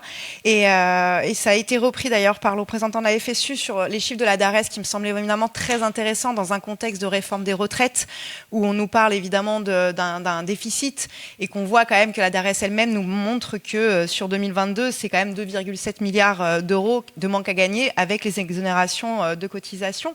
Et il y a la même logique sur la question de la fiscalité, Eva en a parlé aussi, mais Mais par exemple, de dire de l'assiette de l'impôt sur les sociétés, tous les petits mécanismes qui existent, on est aussi en 2023, selon le PLF, c'est 2 milliards de manque à gagner en direct dans les caisses de l'État. Moi, je voulais juste rebondir sur un sujet qui apparaît dans l'accord de l'ANI et qui, dans notre PPL, n'est pas traité, parce que pour la simple et bonne raison que nous avons rédigé aussi une PPL complémentaire sur la question du partage de la valeur entre les femmes et les hommes dans l'entreprise, sur l'égalité salariale, qui est aussi une valeur très mal partagée à ce niveau-là, on le sait, malgré, ça a été dit tout à l'heure, malgré les dispositifs existants. Et moi, je voulais juste très rapidement vous présenter ce qu'on va aussi proposer. Alors, on espère pouvoir amener ce texte en hémicycle, mais on ne va pas vous cacher que c'est quand même bien plus compliqué que ça en a l'air. On a beau proposer des textes, ça reste souvent sur le bureau de la présidente de l'Assemblée, mais on prendra tous les espaces possibles pour amener ce débat-là, évidemment.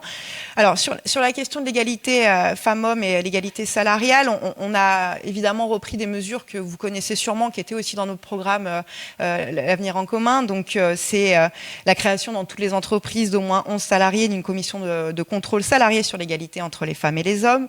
C'est de rendre évidemment obligatoire la publication des données sur les inégalités salariales. C'est aussi la mise en place d'une prime d'égalité salariale, c'est-à-dire si évidemment l'entreprise ne respecte pas et ne prouve pas en tout cas le respect de l'égalité salariale, c'est de verser aux femmes de manière mensuelle la différence entre les salaires.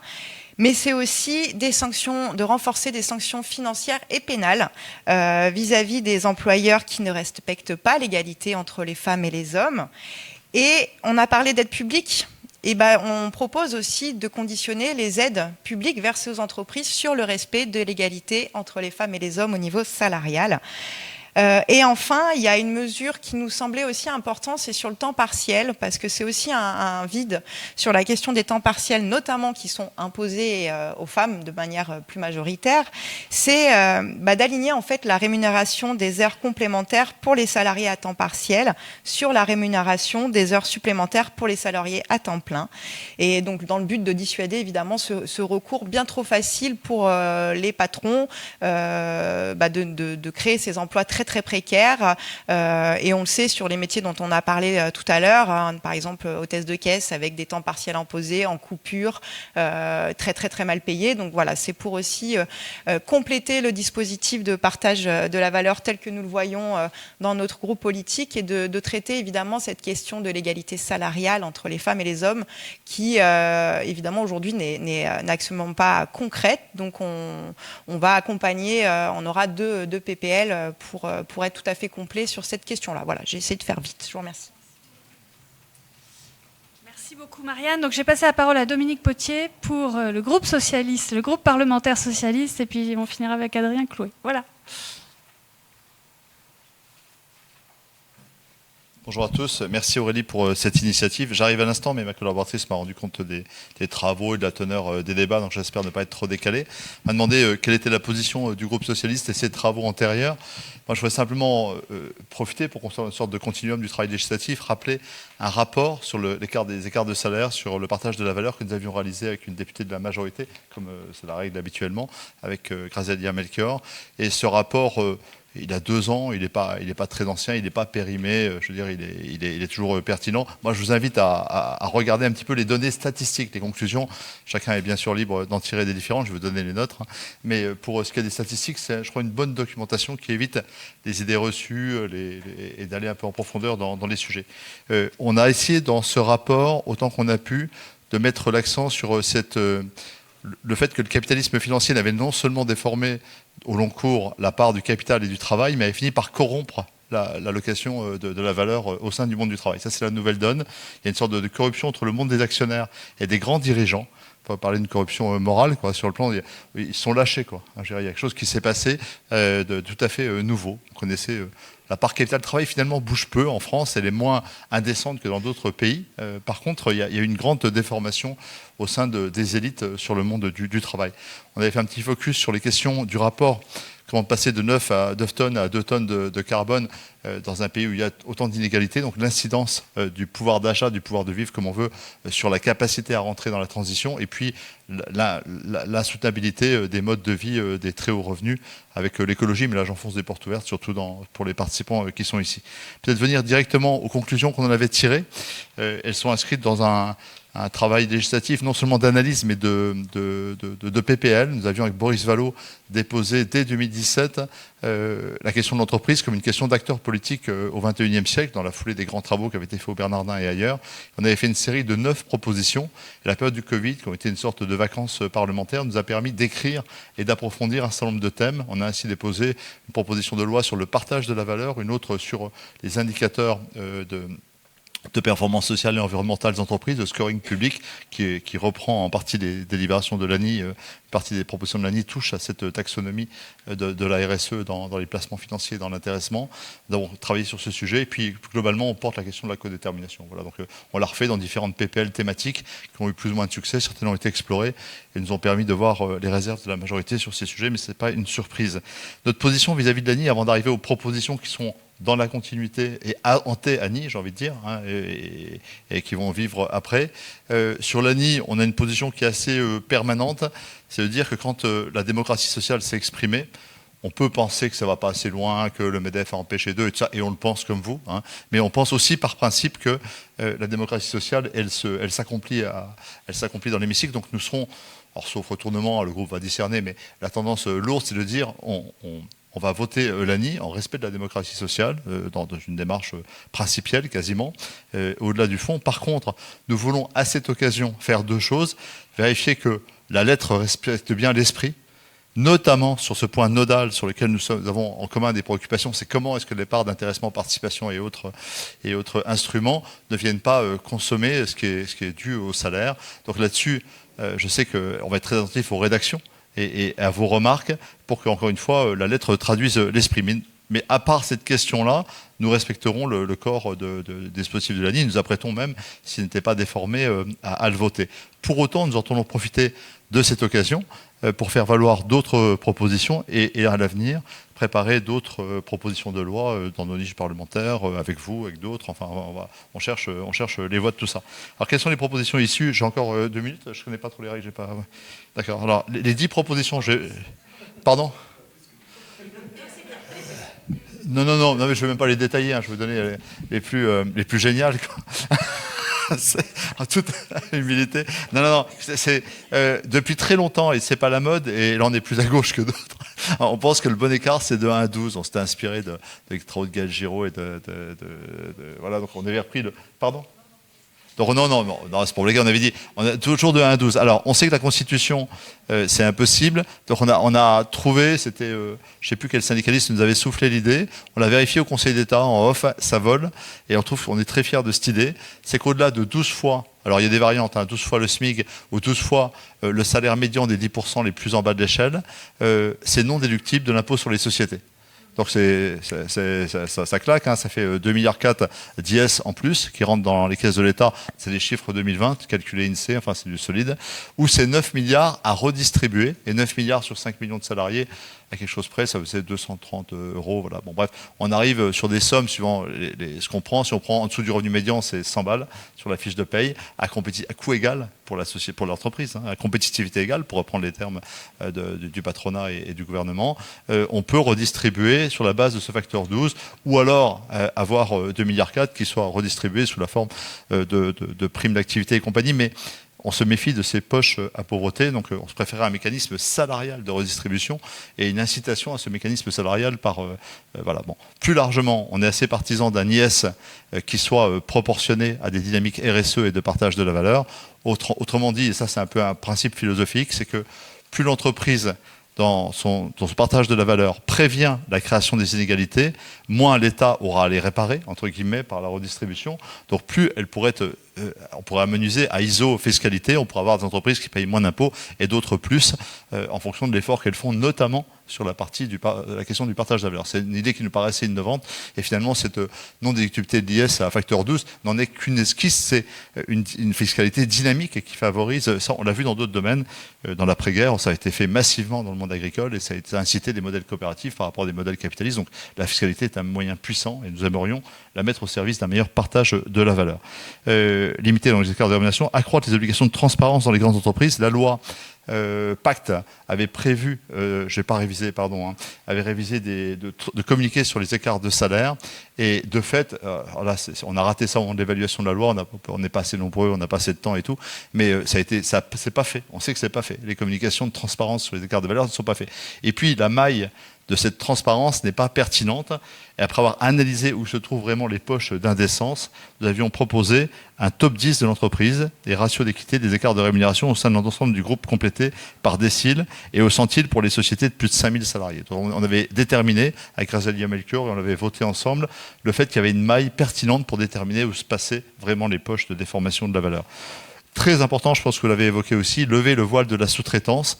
En analysant dans le rapport d'information que nous avions fait, on découvrait des entreprises très prospères avec très peu d'écart de salaire, des entreprises très prospères avec très peu d'écart de salaire en haut et en bas. C'est-à-dire qu'il y a un génie du capitalisme de sous-traiter en haut et en bas des poches de prospérité dans les domaines de la communication, de la fiscalité et de la comptabilité notamment, enfin de tout ce qui est ingénierie, et de sous-traiter ce qu'ils appellent des bases œuvres à des gens des gens qui crèvent la faim. Et dans ces deux cas, on déforme la vérité de la chaîne de chaleur. Un peu comme dans la logique du devoir de vigilance des multinationales, il s'agit de lever le voile juridique de la sous-traitance pour reconstituer les vrais écarts de valeur au sein de l'entreprise et en faire un critère, ça me paraît plutôt intéressant.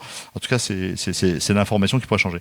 Limiter la part variable des rémunérations sur les hauts salaires, ça vous connaissez, les retraites chapeau et machin, on en a beaucoup parlé, on l'a peu fait.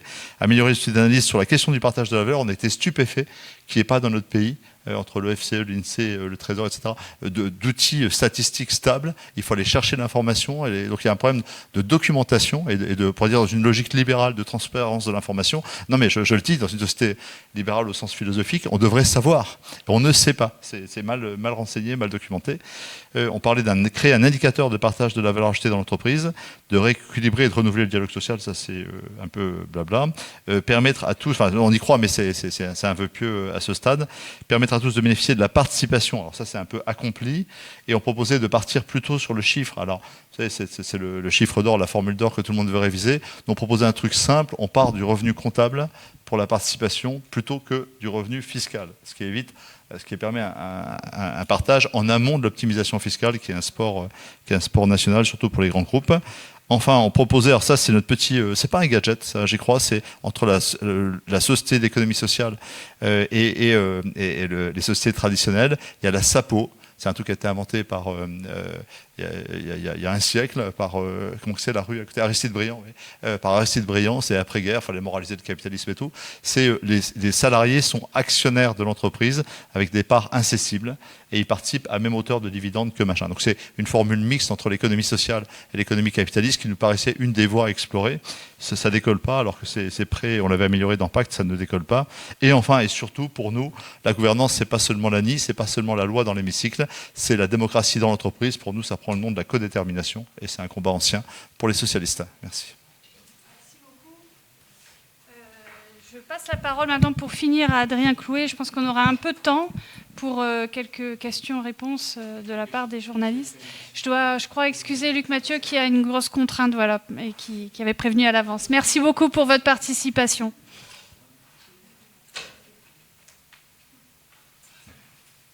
Merci beaucoup, merci les collègues, merci aux intervenantes et intervenants. Peut-être 2-3 mots un peu rapides sur un point qui me semble à raison focaliser les interventions et les discussions, celui de l'échelle mobile des salaires, donc qui est une revendication, je pense toujours bien de le rappeler, qui n'est pas une revendication en chambre, qui serait descendue de nulle part, mais dont on fête cette année les 112 ans de la première expression publique, puisque c'est le mouvement dit des ménagères de l'été 1911, qui est le premier à revendiquer l'indexation des rémunérations, des revenus, des salaires et des pensions sur les prix, donc notamment un mouvement qui démarre à l'époque dans le Nord-Est et se diffuse jusqu'à septembre 1911, avant d'être repris par la SFIO et défendu dans des programmes politiques. Donc on est vraiment sur une revendication qui a une histoire, une antériorité, et dont je pense que la discussion peut porter sur le caractère de force de rappel ou de propulsion. C'est comme ça que j'ai cru comprendre une partie des discussions qu'on pouvait avoir, et il me semble qu'on peut l'analyser à la fois dans l'histoire antérieure et dans la perspective logique comme une force de propulsion de manière presque exclusive. Pourquoi ?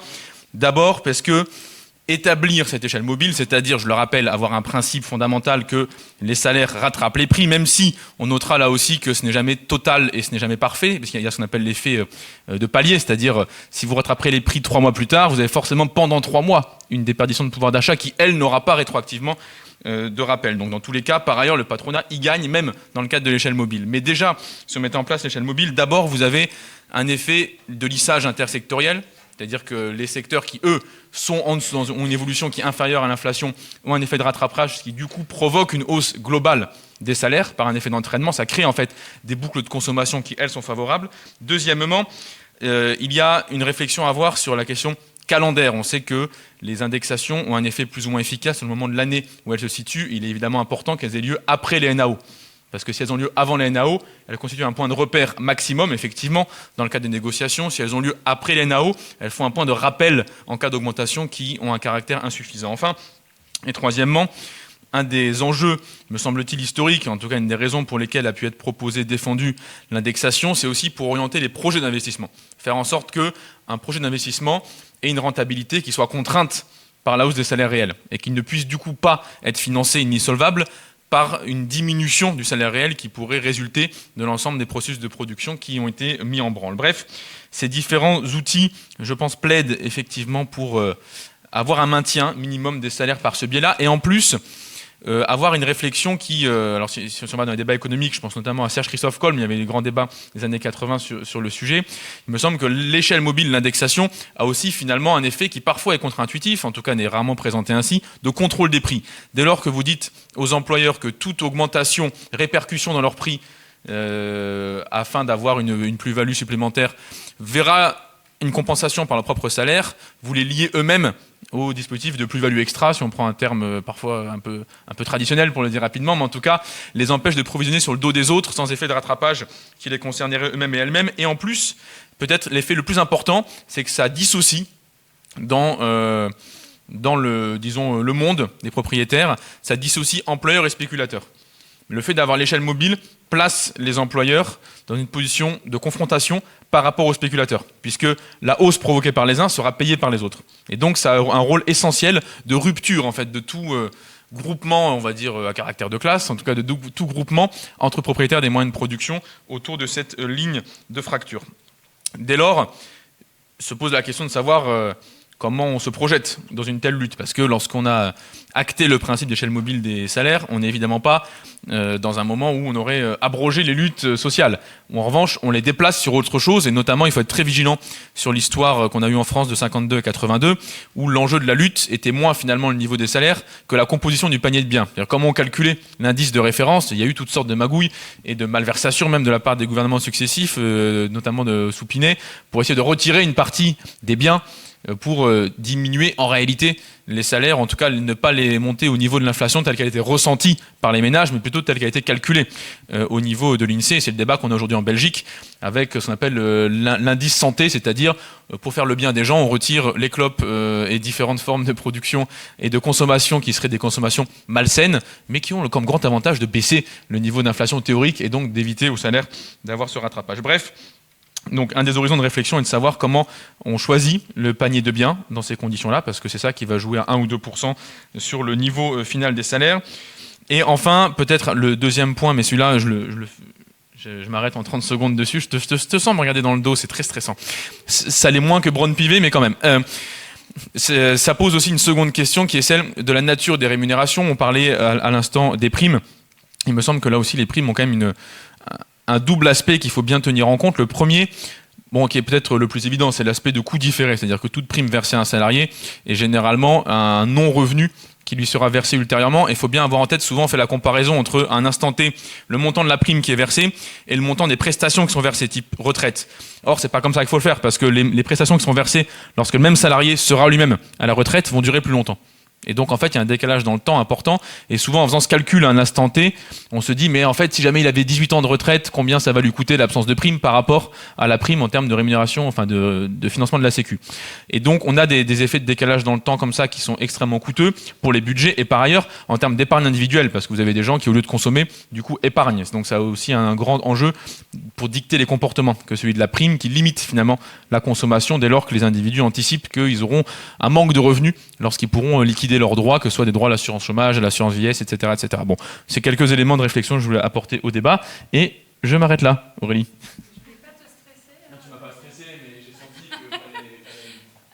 Ouais, c'est pas moi qui décide de la motion de censure. Non, mais du coup, ce que je vous propose, c'est que je crois qu'il y a quelques journalistes, il y a d'autres personnes évidemment dans la salle, donc peut-être avoir quelques questions si vous le souhaitez. Oui, peut-être je vous passe le micro, non, ou pas? Bon,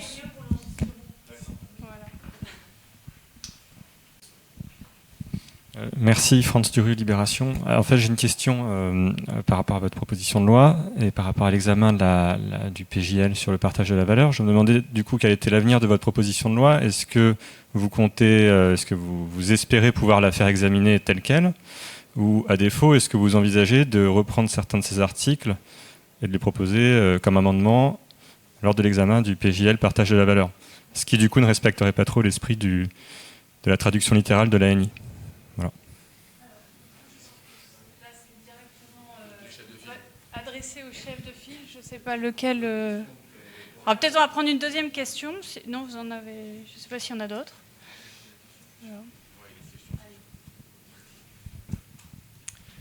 Moi, c'était pour compléter la question du collègue de Libération, Pierre Duquesne de Contexte. Comment les organisations syndicales vont se préparer à ce débat parlementaire? Est-ce que vous allez vous-même peut-être ne pas en rester à l'accord de l'ANI et essayer de préciser certains points, et lesquels? Oui, l'idée de la proposition de loi qu'on a travaillée, on l'a travaillée dès le départ avec comme perspective l'examen de ce projet de loi qui avait été annoncé. On savait que l'accord national interprofessionnel avait été signé et que le gouvernement avait dit qu'il y aurait un projet pour le transcrire. Et donc on s'est mis en ordre de marche pour préparer cet examen-là.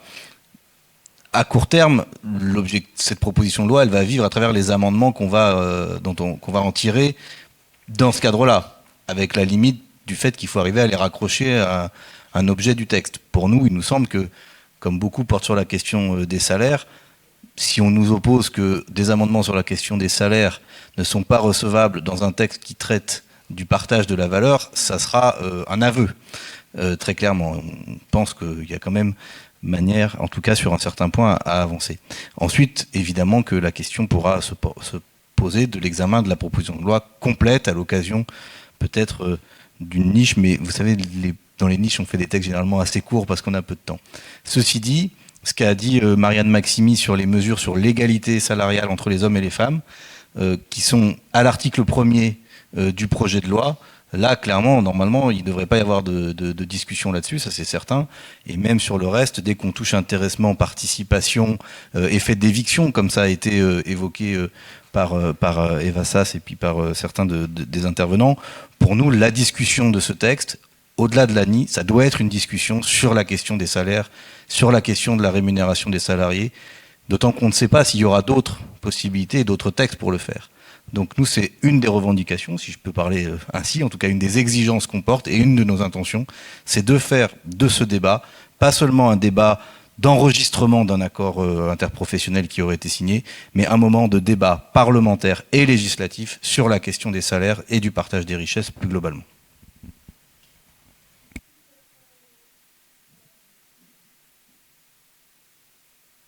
Non, pour la CGT, moi, effectivement, on n'est pas signataire de cet accord. On l'a expliqué tout à l'heure. Et on va le rappeler, aujourd'hui, les salariés de ce pays n'ont pas besoin de primes. On l'a dit, on l'a écrit, on va informer les salariés. Aujourd'hui, ce qu'ils ont besoin, c'est d'augmentation de salaire. Il y a eu plusieurs primes aujourd'hui successifs. On voit le résultat, il y a encore une précarité qui est immense. Et je vais le dire, pour les travailleurs du commerce et des services, 80% sont des femmes aujourd'hui qui travaillent dans ces secteurs-là, et toutes elles sont en temps partiel. Et de ces grands groupes, si je prends les grands groupes que j'ai cités tout à l'heure, elles n'ont pas eu déjà de primes. On nous rebalance. Moi, on pense, je vais le dire tel que je le pense, après, libre aux organisations syndicales qui ont signé ce texte, ils ont le droit de le faire. Nous, on pense que c'est un leurre pour ne plus parler réellement de négociations salariales dans les entreprises. Voilà le leurre. Je pense que Macron est très intelligent, est très subtil. Il y a un accord qui sort. Effectivement, vous avez des personnes qui vont le toucher, mais les plus précaires de ces pays vont encore privatiser d'une augmentation réelle de salaire. C'est pour ça qu'on est contre. On fera connaître aux salariés la réalité. Là où j'ai peut-être une divergence aussi par rapport à l'ANI, par rapport à ce que vous disiez tout à l'heure sur le seuil, effectivement, c'était une demande d'ouvrir aux petites entreprises. Mais attention, dedans, il y a encore un socle qui nous inquiète. Pour obtenir, il faut que les entreprises obtiennent à peu près des bénéfices les 3 dernières années avec 1% du chiffre d'affaires. Là, c'est très compliqué pour obtenir, même pour ces petites entreprises, de dégager ces primes. C'est pour ça qu'on a mis énormément de réserves sur cela. Nous, on pense, et moi je vais m'arrêter là, si le gouvernement a voulu parler d'augmentation de salaire, partage de valeur, il n'avait pas besoin que les organisations syndicales négocient un accord. Je rappelle que les organisations syndicales ont déjà proposé des accords et jamais ces accords ont été projetés en texte de loi. Tout simplement, on est face à une campagne médiatique, je le dis, pour oublier la réalité. Vous avez d'habitude des organisations syndicales, unanimement, ont été contre un projet, je parle de l'assurance chômage, et ça n'a pas empêché le gouvernement d'imposer un choix. Alors on est sur un choix de stratégie de communication. Vous savez, toutes les organisations syndicales de ce pays sont contre cette loi qui est néfaste pour les travailleurs sur les retraites, mais ça n'a pas empêché le gouvernement. Voilà, on est face à de la communication, et je pense, les parlementaires, j'espère qu'il y aura un vote pour savoir si réellement on parle de salaire dans ce pays. Chaque député prendra ses responsabilités. Pour notre organisation, on fera connaître que le projet de loi est néfaste, on va le faire savoir, parce qu'il n'apportera rien aux travailleurs. Et quand je dis rien, il n'apportera rien aux travailleurs. Vous avez 70% aujourd'hui de femmes dans le commerce et des services qui sont en temps partiel, qui dépendent des grands groupes. Vous imaginez une personne qui touche 800 € à temps partiel, combien elle va bénéficier de primes? C'est quoi son salaire? Mais pour elle, il n'y a rien qui va changer. Rien ne va changer. Et c'est les mêmes qui nous ont dit il y a quelque temps, moi j'insiste sur ce point-là, c'est les mêmes qui il y a quelque temps qui nous ont dit toute la question salariale doit être revue dans ces branches. On nous a promis depuis 2 ans la question de renégociation dans les branches. Et depuis 2 ans, il n'y a absolument aucune négociation réelle. Tout simplement, on se revoit pour nous dire le SMIC est arrivé, on revient sur les grilles conventionnelles. Il n'y a pas de négociation. Et je pense, je le redis, et je vais m'arrêter là, parce que ça m'évite de le répéter, ce que nous fait Macron, c'est un coup de com'. Il a bien réussi son coup, parce qu'on ne parle plus réellement de pouvoir d'achat des travailleurs, on parle de primes. Et j'espère que ce projet de loi va remettre la question des salaires dans ce pays. C'est pour ça qu'on le soutiendra fort. Merci beaucoup. Je pense qu'on a encore vraiment 5 minutes maxi. Peut-être je vais laisser aussi les autres représentants syndicaux réagir. Moi, j'ai envie de compléter juste la question. Est-ce que, enfin, vous l'avez très bien dit, en fait, l'ANI, il n'y a aucune obligation que ce soit décliné en loi, ça ne se fait pas d'habitude. Est-ce qu'il n'y a pas aussi une tentative tout simplement de division des syndicats, juste après une bataille des retraites où il y a eu une intersyndicale forte et unie, quoi. Voilà. Interrogation dans l'air, mais bon, je vous laisse réagir.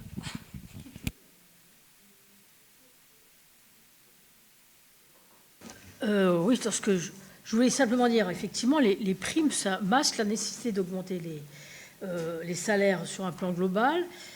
Elles exercent un effet important sur le développement des inégalités.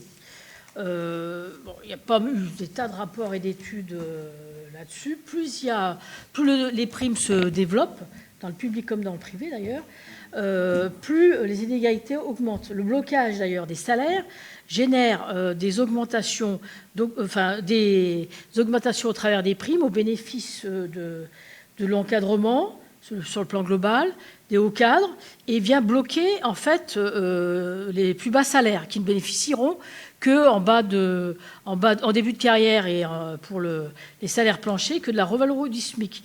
Donc le gouvernement procède qu'à 2 choses.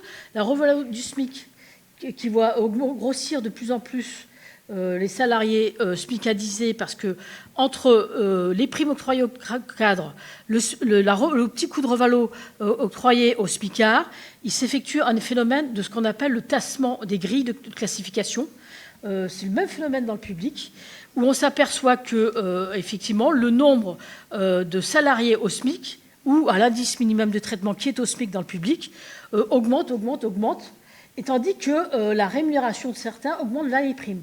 Donc il y a un énorme effet de développement des inégalités, et pour retourner le phénomène, il faut l'augmentation de tous les salaires, donc l'échelle des mobiles des salaires, des augmentations en montant ou en nombre de points dans le public. C'est pour ça qu'on revendique plus 400 € et 85 points dans le public, parce que c'est un effet réducteur des inégalités. Et c'est vrai qu'il est nécessaire de négocier de nouvelles grilles, enfin la revalorisation des grilles de classification pour revoir les coefficients et redessiner effectivement des carrières, je dirais, mais même y compris hors d'un parcours de carrière qu'on appellerait dynamique pour des évolutions professionnelles positives, y compris quelqu'un qui est dans un métier considéré comme déqualifié doit bénéficier d'une évolution de carrière. Je veux dire, une caissière ne peut pas rester au SMIC toute sa vie. Elle ne peut pas rester en dessous du SMIC non plus toute sa vie. Un agent du nettoyage non plus. Il faut penser aussi à ces gens-là et au corps des employés, salariés et fonctionnaires qui de plus en plus sont gagnés par le SMIC. Mon camarade rappelait qu'il y a de plus en plus d'agents C qui restent au SMIC longtemps, 12 ans. Il y a, les agents B restent 3 ans au SMIC. On voit bien que la smicardisation gagne le public de la même manière que dans le privé. Donc réduire les inégalités, c'est casser un système de rémunération individualisé qui porte sur les primes. Sinon, on se retrouve confronté avec une opposition entre des gens de plus en plus pauvres, et beaucoup de femmes dedans d'ailleurs, et des cadres rémunérés à la performance, qui deviennent d'ailleurs un petit peu fous et un burn-out en fin de parcours. Je caricature un peu volontairement, mais il y a un peu de vrai, il y a un problème de rémunération n'est plus cohérente structurellement. Elle perd de sa cohérence, quoi. Alors, je crois qu'il y a juste... pour rappeler pourquoi on est vraiment opposé par rapport aux primes, parce qu'il y a une répartition, les primes sont calculées par rapport à un prorata de présence. Et il faut savoir que dans le secteur, 80% sont des femmes. Un temps partiel, de fait, elles partent avec une inégalité de primes. Ce sont toujours les mêmes, ce sont les hommes, les cadres, à haut niveau, qui auront la prime la plus élevée, parce qu'elle est calculée par rapport au temps de présence. Et je le dis parce que ce qui a déclenché le conflit, récemment, le conflit de Verbaudet, la première fois, le patronat a versé une prime. Les filles disent non, parce qu'elle n'est pas juste les deux primes. Moi, je suis à temps partiel, je n'aurai pas la même, que je fais le même travail. Et c'est pour ça que je vous dis attention à ce qu'on essaie de nous vendre. La prime ne crée pas, je le dis, au contraire, la prime crée des inégalités. Encore une fois, ce sont les femmes qui vont le subir. Voilà, je vais terminer par merci pour tous ces éléments. Puis nous, on en aura bien besoin dans la bataille, dans l'hémicycle. Hervé, Moreau. Vous le savez, on ne sera pas sollicité sur un accord comme celui-là. Le seul effet, c'est que c'est les mêmes logiques qui sont impulsées au niveau de la rémunération dans la fonction publique. C'est-à-dire qu'un refus d'augmentation du point d'indice, donc en gros, ça veut dire l'augmentation des salaires, et en revanche, des primes pour éviter d'avoir une perte de pouvoir d'achat. Donc nous, on est impliqués sur ce qui se passe dans le privé, dans la mesure où ça sert de modèle aussi à la rémunération dans le public. Donc, je l'ai dit tout à l'heure, j'ai expliqué pourquoi on était opposé à ce type de rémunération. Et c'est aussi faire croire qu'en fait, la rémunération du travail doit uniquement être attachée à la rentabilité financière. Donc, ça a été dit aussi, et c'était dans le rapport, il y a de l'évasion fiscale, il y a des prix de transfert qui font que même le niveau de valeur ajoutée, il y a aussi de la fuite de ce côté-là. Donc ce qu'il faut, c'est vraiment se battre, et puis tous ensemble, parce que du coup ça unit l'ensemble des salariés, des travailleurs, des travailleuses dans le pays, c'est se battre pour les salaires, parce que c'est le reflet de la valeur créée par le travail. Et une petite chose, c'est que quand vous avez des salariés qui font grève, par exemple dans le privé, l'employeur il perd plus que le salaire qu'il ne verse pas. Et on le voit à ce moment-là, tout ce qui est de la plus-value, de ce qui est aussi pris aux travailleurs comme valeur créée, on le voit vraiment à ce moment-là, parce que du coup, eux, ils ne sont pas contents, même en ne versant pas le salaire, ils savent qu'ils perdent encore plus. Et je trouve que c'est un moment qui est toujours révélateur. Merci beaucoup. Donc, j'étais en train de vérifier en fait le vote là, mais donc je pense qu'on va devoir conclure. En tout cas, un grand merci à toutes celles, tous ceux qui ont accepté de participer à ce débat. Bon, de toute façon aussi, je pense qu'on sera amenés les uns les autres à rediscuter juste avant et pendant l'examen du texte, parce que bien évidemment, en tout cas pour la NUPES, et c'est la raison de notre présence ici, c'est aussi que évidemment on a besoin et on s'appuie sur les syndicats de salariés pour pour fabriquer nos amendements, pour porter nos alternatives au projet macroniste. Voilà, merci à toutes et tous, et puis nous allons voter.